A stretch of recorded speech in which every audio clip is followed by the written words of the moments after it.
मित्रों, पौराणिक काल से यह एक बहस का विषय रहा है कि जब कोई स्त्री पुरुष एक दूसरे के साथ समागम करती है तो किसे ज्यादा आनंद आता है। आज भी विज्ञान 100% ये सही पता नहीं लगा पाया है कि संभोग के दौरान स्त्री और पुरुषों में कौन ज्यादा इसका आनंद लेता है। लेकिन आपको ये जानकर हैरानी होगी कि आज से हजारों साल पहले लिखी गई महाभारत में यह बात विस्तार से बताई गई है कि संबंध बनाते समय स्त्री और पुरुषों में किसको ज्यादा आनंद आता है। आज की इस वीडियो में हम आपको महाभारत में वर्णित इसी कथा के बारे में बताने जा रहे हैं। महाभारत में वर्णित कथा के अनुसार एक बार पांडु पुत्र युधिष्ठिर अपनी पितामह भीष्म के पास पहुँचे और उन्हें प्रणाम किया। तब पितामह भीष्म ने उन्हें आशीर्वाद देते हुए पूछा, हे वत्स, तुम चिंतित लग रहे हो, बताओ मुझे क्या बात है। तब युधिष्ठिर ने कहा, पितामह, मैं एक दुविधा में फंस गया हूँ, क्या आप उसे सुलझाने की कृपा करेंगे। ये सुनकर भीष्म बोले, हे पार्थ, पहले तुम मुझे अपनी दुविधा बताओ, फिर मैं इसे सुलझाने का प्रयास करूंगा।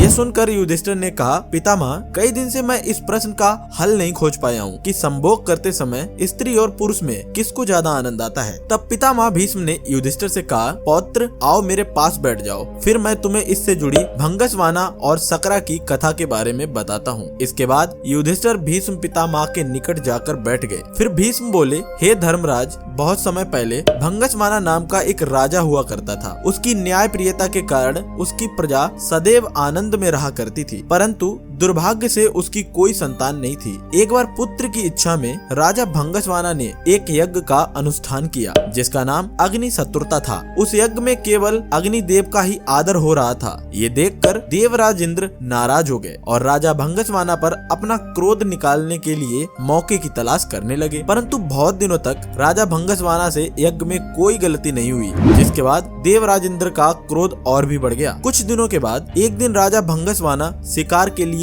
निकले तो देवराज इंद्र ने सोचा कि अपने अपमान का बदला लेने का यही सही समय है। और फिर जब राजा भंगस्वाना जंगल पहुँचे तो इंद्र ने उन पर सम्मोहन मंत्र छोड़ दिया, जिससे वह राजा अपना सुध बुध खो बैठे और उस जंगल में इधर उधर भटकने लगे। सुध बुध खो देने के कारण राजा भंगस्वाना को ना तो दिशा की समझ रह गई थी और ना ही उसे अपनी सैनिक दिख रहे थे। इस तरह राजा भंगस्वाना कुछ देर बाद अपने सैनिकों से बहुत दूर चले गए। राजा को अब प्यास भी लगने लगी थी। फिर उसे एक छोटी सी नदी दिखाई दी जो बड़ी ही सुंदर लग रही थी। नदी को देखकर राजा उसकी ओर बढ़ा और फिर पहले उसने अपने घोड़े को पानी पिलाया और खुद पानी के लिए नदी के पानी में प्रवेश किया, परंतु राजा के पानी में प्रवेश करते ही उसका शरीर धीरे धीरे बदलने लगा और देखते देखते राजा एक स्त्री के रूप में बदल गया। जिसके बाद राजा भंगस्वाना को खुद पर शर्म आने लगी और वह जोर जोर से रोने लगा। उसे ये समझ नहीं आ रहा था कि आखिर किस कर्म के कारण उसके साथ ये सब हुआ है। फिर भंगस्वाना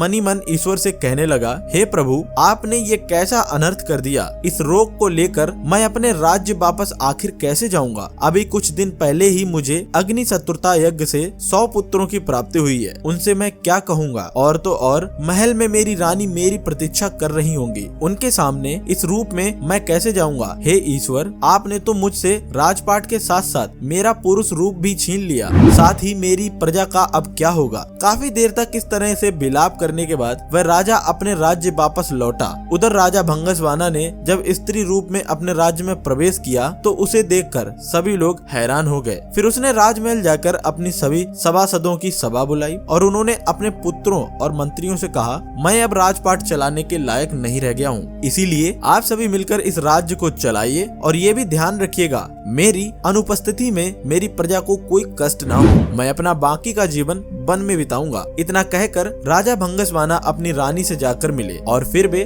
जंगल की ओर चले गए। वन में राजा एक तपस्वी के आश्रम में जाकर रहने लगे। फिर कुछ सालों बाद उन्होंने उस तपस्वी के कई पुत्रों को जन्म दिया और जब वे बड़े हुए तो राजा भंगस्वाना उन्हें अपने राज्य ले गए और वहां जाकर पहले से मौजूद अपने पुत्रों से कहा, जब मैं पुरुष था तो जैसे तुम सभी मेरे पुत्र हो, वैसे ही स्त्री रूप में भी ये सभी मेरे पुत्र हैं और अपने भाइयों को अब तुम लोग संभालो। उसके बाद राजा भंगस्वाना की सभी पुत्र एक साथ मिलकर रहने लगे। उधर जब देवराज इंद्र ने देखा कि राजा भंगस्वाना इतना अपमानित होने के बाद भी अपने बच्चों के साथ सुख पूर्वक रह रहा है तो उनका क्रोध और भी बढ़ गया। फिर उनके मन में प्रतिशोध की भावना जागृत हो चली, देवराज इंद्र सोचने लगे कि क्या मैंने इस राजा को पुरुष से स्त्री बनाकर गलती तो नहीं कर दी। इसके बाद इंद्र ने एक ब्राह्मण का भेष धारण किया और राजा भंगस्वाना के राजमहल पहुंच गए। राजमहल पहुंचकर देवराज इंद्र भाइयों के बीच फूट डालने के उद्देश्य से उनके कान भरने शुरू कर देते हैं। कुछ दिन के बाद इंद्र की ये योजना सफल हो गई और राजा भंगस्वाना के सभी पुत्र आपस में ही लड़ने लगे।